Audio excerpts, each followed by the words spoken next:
മഞ്ചേരി ടൗണിൽ പ്രകൃതിയോട് ഇണങ്ങിയ ഒരു സ്വപ്ന വില്ല.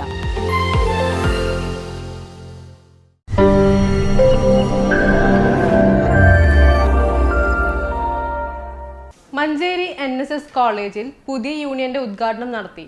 റെനോവ കോളേജ് യൂണിയന്റെ ഉദ്ഘാടനം പ്രതിപക്ഷ നേതാവ് VD സതീശൻ നിർവഹിച്ചു. എനിക്ക് നിങ്ങളോട് പറയാനുള്ളത്, നിങ്ങൾ പൊളിറ്റിക്കൽ ആകണം എന്നാണ്. അതാണ് എൻ്റെ മെസ്സേജ് എന്ന് പറഞ്ഞാൽ നിങ്ങൾ തെറ്റിദ്ധരിക്കും രാഷ്ട്രീയക്കാരനായ ഞാനാണ്. നിങ്ങൾ പൊളിറ്റിക്കൽ ആകണം എന്ന് പറഞ്ഞാൽ അതിനർത്ഥം നിങ്ങൾ ഏതെങ്കിലും ഒരു രാഷ്ട്രീയ പാർട്ടിയിൽ അംഗമാകണം എന്നല്ല.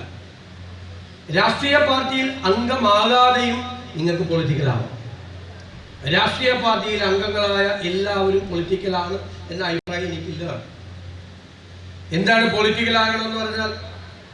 ഇന്ത്യൻ പശ്ചാത്തലത്തിൽ നിങ്ങൾ ഡെമോക്രാറ്റിക് ആവണം, ജനാധിപത്യപരമായി ചിന്തിക്കണം, മറ്റുള്ളവന്റെ അഭിപ്രായങ്ങളെ നിങ്ങൾ കേൾക്കണം, അവന്റെ സ്വാതന്ത്ര്യത്തെ നിങ്ങൾ ബഹുമാനിക്കണം, മറ്റുള്ളവന്റെ വാക്കുകളെ സംഗീതം പോലെ ശ്രവിക്കാനുള്ള മനസ്സ് രൂപപ്പെടുത്തിയെടുക്കണം, എല്ലാവരെയും കേൾക്കണം.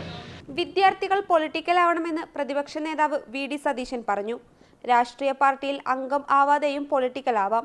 ഇന്ത്യൻ പശ്ചാത്തലത്തിൽ ഡെമോക്രാറ്റിക് ആവണം, ജനാധിപത്യപരമായി ചിന്തിക്കണം, മറ്റുള്ളവന്റെ അഭിപ്രായത്തെ മാനിക്കണം, സ്വാതന്ത്ര്യത്തെ ബഹുമാനിക്കണം, സെക്യുലർ ആവണം, പാർശ്വവൽക്കരിക്കപ്പെട്ട സമൂഹത്തിനൊപ്പം നിൽക്കണം, അവരുടെ ജീവിത നിലവാരം ഉയർത്താൻ വേണ്ടി നമുക്ക് ചെയ്യാൻ പറ്റുന്നവ ചെയ്യണമെന്നും അദ്ദേഹം കൂട്ടിച്ചേർത്തു. നിലവിലെ കാലഘട്ടത്തിൽ നോളജ് അപ്ഡേറ്റ് ചെയ്യുന്ന കാലത്തിലേക്ക് വിദ്യാർത്ഥികൾ പോകണമെന്നും അതിൽ അന്വേഷിക്കാനുള്ള മനസ്സാണ് ഏറ്റവും പ്രധാനമെന്നും VD സതീശൻ പറഞ്ഞു. വലിയ സ്ഥാനങ്ങളിൽ ഇരിക്കുമ്പോഴും വിദ്യാർത്ഥിയായിരുന്നപ്പോൾ ഉണ്ടായ സന്തോഷവും ആഹ്ലാദവും വളരെ വലുതാണ്. സൗഹൃദത്തിന്റെ പൂക്കാലം സമ്മാനിച്ചത് ക്യാമ്പസുകളാണെന്ന് തന്റെ കോളേജ് കാലഘട്ടത്തെ ഓർത്തുകൊണ്ട് പ്രതിപക്ഷ നേതാവ് പറഞ്ഞു.